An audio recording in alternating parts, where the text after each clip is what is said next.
یہاں ایک آدمی نے خودکشی کر لی ہے۔ حال میں سناٹا سا چھا گیا تھا۔ پھر بیک وقت مختلف آوازیں ملنے سے ایک عجیب سی بنبناہٹ گونجنے لگی۔ لوگ ایک ایک کر کے جانے لگے، حتیٰ کہ پورے حال میں 8 کے 10 آدمی ہی رہ گئے تھے۔ ان میں فرید، حمید، شہناز اور ہوٹل کے ملازمین شامل تھے۔ تو پھر ہم لوگ کس لیے رکے ہوئے ہیں؟ شہناز نے کہا۔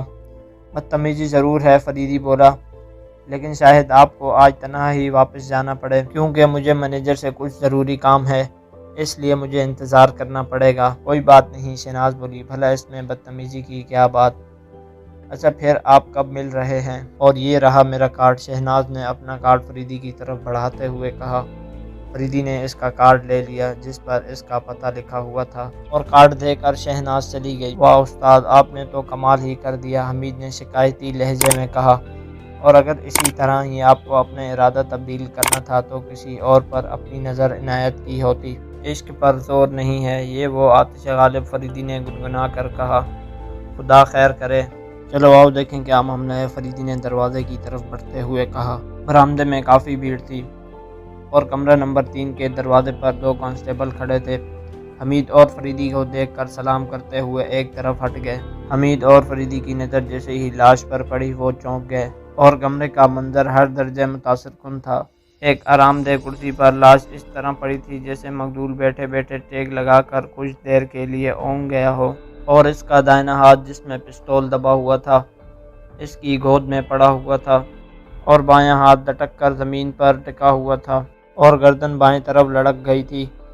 فریدی اور حمید نے ایک دوسرے کو معنی خیز نظروں سے دیکھا۔ یہ تو وہی ہے جو شہناز کے ساتھ ناچ رہا تھا، حمید نے فریدی کے کان میں آہستہ سے کہا، اور فریدی نے اس کا ہاتھ دبا دیا اور حمید خاموش ہو گیا۔ کمرے میں 2 کانسٹیبل اور ایک ہیڈ کانسٹیبل ہوٹل کے مینیجر کا بیان لے رہے تھے، اور وہ تینوں اس طرح مشغول تھے کہ انہیں حمید اور فریدی کے آنے کی اطلاع نہ ہوئی۔ ہوٹل کا مینیجر کہہ رہا تھا کہ کنور صاحب تقریباً 2 ماہ سے اس ہوٹل میں ٹھہرے ہوئے تھے، اور میں اس کے متعلق صرف اتنا ہی بتا سکتا ہوں کہ ان کے احباب انہیں کنور صاحب کہہ کر مخاطب کرتے، اور مجھے اس کے متعلق اور کچھ نہیں معلوم کہ کنور صاحب نے کیوں خودکشی کی۔ اور لوگوں کا بیان تھا کہ وہ اس وقت رقص میں بھی شامل تھا۔ دوسرے راؤنڈ تک انہیں دیکھا گیا اور پھر وہ اپنے کمرے میں چلے آئے۔ کیا یہ معلوم ہو سکتا ہے کہ وہ کس کے ساتھ ناچ رہے تھے؟ سب انسپکٹر نے پوچھا۔ یہ شاید سوائے میرے اور کوئی نہ بتا سکے گا، فریدی اچانک بول پڑا، اور سب لوگ بیک وقت پیچھے مڑ کر کھڑے ہو گئے، اور دونوں کانسٹیبل گھبرا کر کھڑے ہو گئے۔ ارے آپ، یہ تو بہت اچھا ہوا انسپکٹر صاحب، آپ یہاں موجود ہیں، ایک انسپکٹر نے فریدی کی طرف بڑھتے ہوئے کہا۔ یہ ایک نوجوان آدمی تھا، شاید حال ہی میں ٹریننگ لے کر آیا تھا، اور اس کے دوسرے ساتھی سب انسپکٹر جو کافی پرانے تھے۔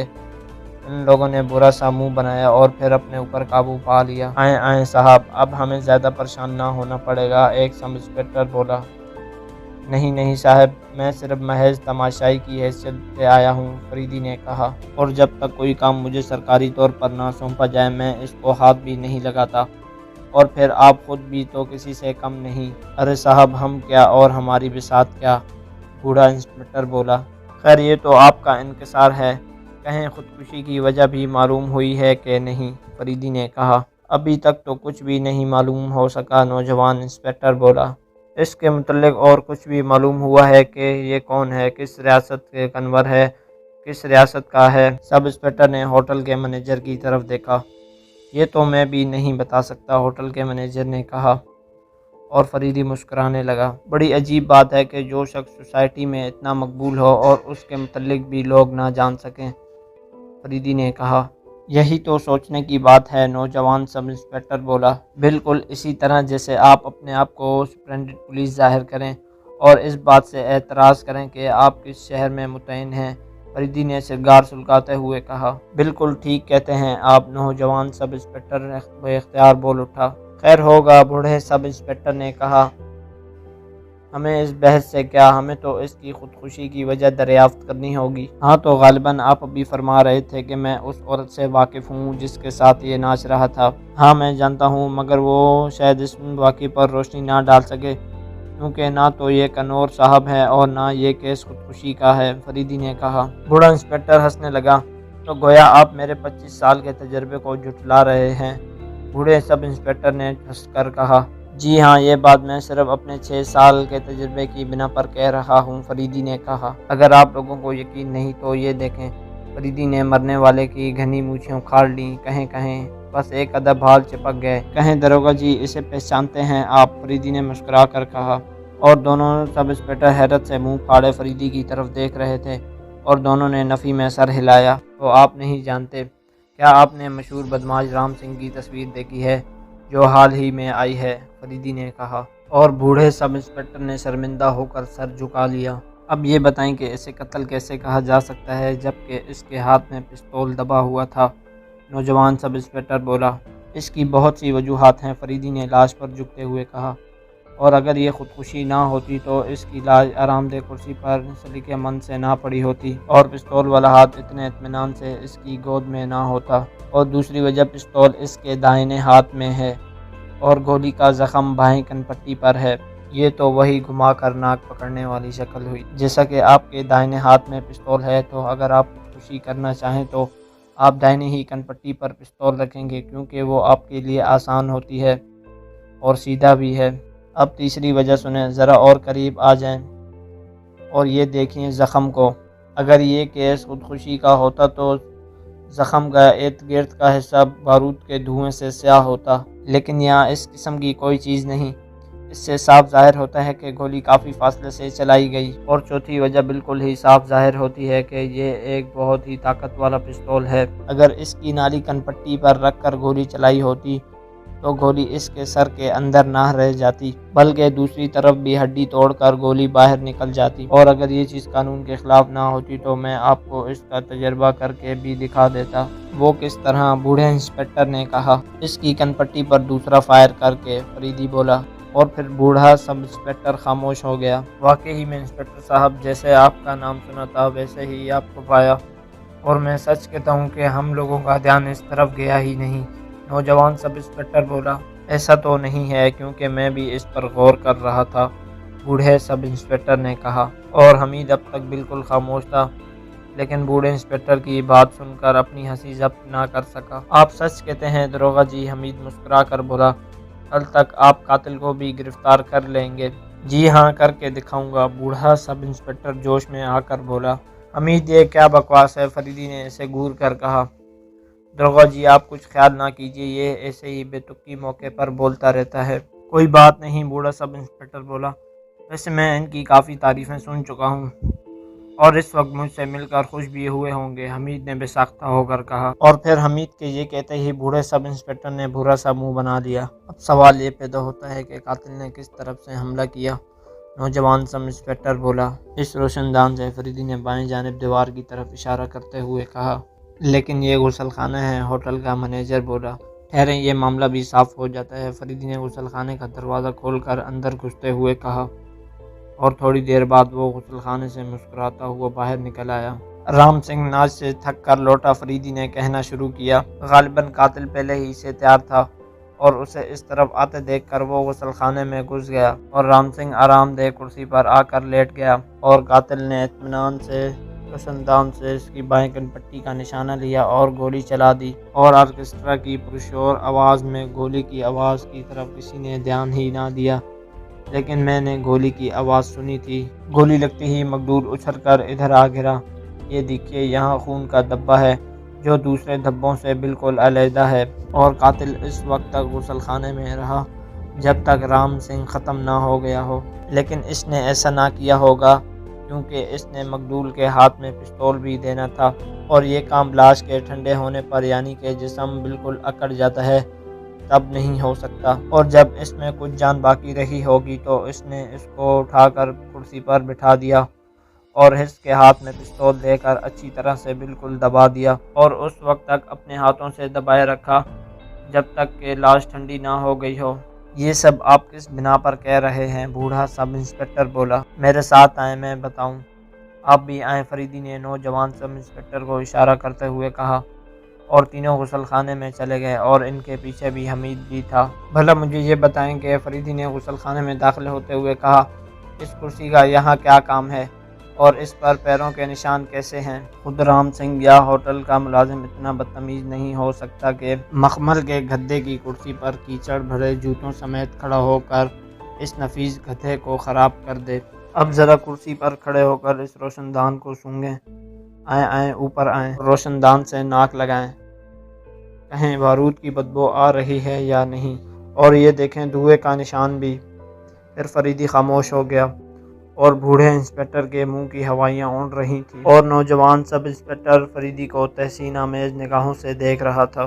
او بھائی حمید اب چلیں، فریدی نے حمید کے کاندھے پر ہاتھ رکھتے ہوئے کہا، اور بوڑھے سب انسپکٹر کی طرف مخاطب ہو کر کہا، داروغہ جی معاف کیجیے گا، میں نے آپ لوگوں کا بہت وقت ضائع کیا۔ ارے واہ صاحب، نوجوان سب انسپکٹر نے کہا، اگر آپ نہ ہوتے تو پتہ نہیں ہم لوگ کہاں کہاں بھٹکتے پھرتے، ہمیں تو آپ کا شکر گزار ہونا چاہیے۔ اور بوڑھا سب انسپکٹر بھی جھوٹی مسکراہٹ کے ساتھ نوجوان سب انسپکٹر کی ہاں میں ہاں ملانے لگا۔ فریدی چلتے چلتے پھر رک گیا اور پھر وہ لاش کے قریب آیا اور مقتول کے اس ہاتھ کا جائزہ لینے لگا جس میں پستول دبا ہوا تھا، اور پھر آہستہ آہستہ سیڑھی بجانے لگا۔ اب وہ جھک کر کرسی کے نیچے کچھ دیکھ رہا تھا اور لاش کے نیچے دبا ہوا ایک سفید ریشمی رومال کھینچ لیا اور اسے بغور سے دیکھ رہا تھا، اور اچانک ہی اس کے چہرے پر مسکراہٹ نمودار ہو گئی۔ یہ لیجیے، یہاں ایک عورت بھی تھی۔ جی؟ بوڑھے سب انسپکٹر نے چونک کر کہا۔ جی ہاں، یہ کسی عورت کا رومال ہے، فریدی نے کہا۔ یہ آپ کس طرح کہہ سکتے ہیں؟ نوجوان سب انسپکٹر بولا۔ نہایت آسانی سے، یہ دھبے دیکھ رہے ہیں آپ؟ فریدی نے رومال پر پڑے ہوئے سرخ رنگ کے دھبے دکھاتے ہوئے کہا۔ یہ ہونٹوں پر لگانے والی سرخی کے دھبے ہیں اور یہ بالکل تازے ہیں۔ کمال کر دیا آپ نے، نوجوان سب انسپکٹر نے فریدی کو حیرت سے دیکھتے ہوئے کہا۔ تو پھر اس کا مطلب یہ ہوا کہ یہ عورت ہی قاتل ہے؟ بوڑھا سب انسپکٹر بولا۔ جی نہیں، کیا آپ نے کرسی کے گدے پر پڑے ہوئے جوتوں کے نشانات کا بغور سے جائزہ نہیں لیا؟ اگر کسی عورت کے اتنے بڑے پیر ہو سکتے ہیں تو آپ کا کہنا سچ ہی ہوگا، تو پھر وہ قتل کی سازش میں شریک رہی ہوگی۔ بوڑھے سب انسپکٹر نے اپنے ہونٹوں پر زبان پھیرتے ہوئے کہا۔ اس کے متعلق بھی کچھ نہیں کہہ سکتا، فریدی نے بجھا ہوا سگار سلگاتے ہوئے کہا۔ اور اس کے بعد دوسرے دن صبح حمید اور فریدی ناشتہ کر کے ڈرائنگ روم میں رات والے حادثے کے متعلق گفتگو کر رہے تھے، اور ایک ملازم آیا اور ملاقاتی کارڈ میز پر رکھ دیا، اور حمید نے کارڈ اٹھا کر پڑھا، مس شہناز بیگم۔ ارے یہ یہاں کیسے پہنچ گئی؟ فریدی نے حمید کی طرف دیکھتے ہوئے کہا۔ ضرور تم نے بتا دیا، خواہ مخواہ مجھ سے جھوٹ بولنے کی کیا ضرورت تھی؟ میں قسم کھا کر کہتا ہوں کہ میں نے اپنے یا آپ کے متعلق اسے یہ کبھی نہیں بتایا کہ ہم محکمہ سراغ رسانی سے تعلق رکھتے ہیں، حمید نے کہا۔ بھیج دو، فریدی نے ملازم سے کہا، اور ملازم چلا گیا۔ دوسرے لمحے شہناز کمرے کے اندر آ گئی۔ وہ حمید اور فریدی کو دیکھ کر چونک پڑی۔ ارے آپ لوگ بھی یہاں؟ اس نے حیرت سے کہا۔ فریدی اور حمید مسکراتے ہوئے کھڑے ہوئے۔ معلوم ہوتا ہے کہ آپ لوگ بھی میری طرح پریشان کیے گئے ہیں، شہناز کرسی پر بیٹھتی ہوئی بولی۔ یہ بہت اچھا ہوا کہ آپ لوگ بھی یہاں موجود ہیں، اب میں اپنی بے گناہی کا ثبوت فریدی صاحب کو دے سکوں گی۔ آخر بات کیا ہے؟ حمید بولا۔ پولیس والوں نے تنگ کر رکھا ہے، وہ میں کل کنور صاحب کے ساتھ ناچ رہی تھی، اس لیے پولیس والے مجھ پر شبہ کر رہے ہیں۔ کل رات سے اسی پریشانی میں مبتلا ہوں، کچھ سمجھ میں نہیں آ رہا ہے کہ کیا کروں۔ میری ایک دوست نے مجھے مشورہ دیا ہے کہ فریدی صاحب سے مدد لو۔ لیکن فریدی صاحب اس سلسلے میں آپ کی کیا مدد کر سکتے ہیں؟ فریدی نے کہا۔ میں نے سنا ہے کہ وہ بے گناہوں کی مدد ضرور کرتا ہے، اور پھر اسی خصوصاً جب کہ آپ لوگ بھی میرے ساتھ تھے، اس سے میں اپنی بے گناہی ثابت کر سکوں گی، شہناز بولی۔ آپ کی گفتگو سے معلوم ہوتا ہے کہ آپ فریدی صاحب سے کافی بے تکلف ہیں۔ کیا کہیں ان کی بے تکلفی کے؟ حمید نے کہا۔ ان کی بیوی فریدی صاحب کی بیوی ہے۔ بیوی؟ شہناز چونک کر بولی۔ لیکن میں نے تو سنا تھا کہ اس نے ابھی تک شادی بھی نہیں کی۔ میری جس دوست نے مجھے یہ بتایا ہے کہ اس نے کہا کہ ان کی عجیب و غریب عادتیں بھی ہیں، اور فریدی مسکرانے لگا۔ عجیب غریب عادتوں سے آپ کا کیا مطلب؟ حمید بولا۔ یہی کہ وہ عام آدمیوں سے بالکل الگ تھلگ ہیں، شہناز نے کہا۔ آپ کے کہنے کا مطلب یہ ہے کہ فریدی صاحب کے سر پر سنگ ہیں اور ایک سونڈ ہے، اور اس کے کان سرے سے ہیں ہی نہیں، حمید نے ہنس کر کہا۔ تعجب کی بات ہے کہ آپ ان کے گھر پر بیٹھ کر ان کا مذاق اڑا رہے ہیں، شہناز بولی، اور فریدی مسکرانے لگا۔ آپ فریدی صاحب سے کیا کہنا چاہتی ہیں؟ فریدی نے کہا۔ آخر آپ لوگ کیوں پوچھ رہے ہیں؟ شہناز برا سا منہ بنا کر بولی۔ اور میں نے تو آپ لوگوں سے ہرگز نہیں پوچھا کہ آپ لوگ یہاں کیا کرنے آئے ہیں۔ حمید نے کہکا لگایا۔ میں آپ لوگوں کو اتنا بد اخلاق نہیں سمجھتی تھی، شہناز نے بھرائی ہوئی آواز میں کہا۔ آپ لوگوں کو کیا معلوم کہ میں کس قدر پریشان ہوں، شہناز بولی۔ آپ خواہ مخواہ پریشان ہو رہی ہیں، میں اس بات کی گواہی دوں گا کہ آپ حادثے کے وقت میرے ساتھ تھی، فریدی نے سنجیدگی سے کہا۔ آپ کی گواہی کی کیا اہمیت، یوں تو 2-4 جھوٹے گواہ بھی بنائے جا سکتے ہیں، شہناز نے بے بسی سے کہا۔ حمید پھر ہنسنے لگا اور پھر فریدی نے اسے گھور کر دیکھا۔ اچھا چھوڑیں ان باتوں کو، کچھ چائے پیجیے، فریدی نے نوکر کو آواز لگائی اور چائے لانے کا کہا۔ کیا فریدی صاحب آپ کے کوئی عزیز ہیں، شہناز متعجب ہو کر بولی، کیونکہ آپ کی بے تکلفی سے ظاہر ہوتا ہے۔ جی نہیں، بلکہ میں خود فریدی ہوں، فریدی نے مسکرا کر کہا۔ ارے آپ، شہناز گھبرا کر کرسی سے اٹھتی ہوئی بولی۔ جی ہاں، ارے آپ اٹھ کیوں گئی، بیٹھیں، فریدی نے مسکرا کر کہا۔ اور یہ سرجنٹ حمید ہیں، میرے اسسٹنٹ اور میرے بہترین دوست، فریدی نے کہا۔ شہناز کبھی حمید کی طرف دیکھتی تھی اور کبھی فریدی کی طرف۔ اور معافی چاہتی ہوں کہ ابھی آپ کے ساتھ بڑی گستاخی سے پیش آئی تھی میں، اور اس کی وجہ محض لاعلمی تھی، شہناز شرمندگی کے لہجے میں بولی۔ کوئی بات نہیں، ہمارا پیشہ ہی ایسا ہے، فریدی مسکرا کر بولا۔ مجھے شرمندگی ہے، شہناز بولی، کل آپ نے اپنا نام کوئی اور بتایا تھا۔ میں نے اپنا نام غلط نہیں بتایا، کیونکہ میرا پورا نام احمد کمال فریدی ہے، لوگ مجھے فریدی کے نام سے یاد کرتے ہیں، اور حمید نے بھی اپنا نام غلط نہیں بتایا تھا۔